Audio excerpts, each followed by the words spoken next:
हाय. बरेचदा मी काही लोकांना असं म्हणताना ऐकलंय, इंग्रजी शब्द आहे EPITOME, त्याचं प्रोनाउन्सिएशन एपिटोम असं चुकीचं करताना मी ऐकलेलं आहे. ह्या शब्दाचं खरं प्रोनाउन्सिएशन आहे एपिटमी.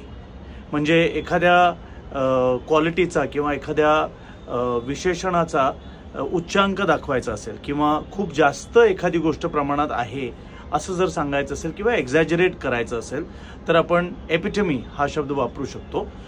उदाहरणार्थ, my mother is the epitome of love हे चुकीचं प्रोनाउन्सिएशन आहे. इनफॅक्ट खरं प्रोनाउन्सिएशन आहे my mother is the epitome of love.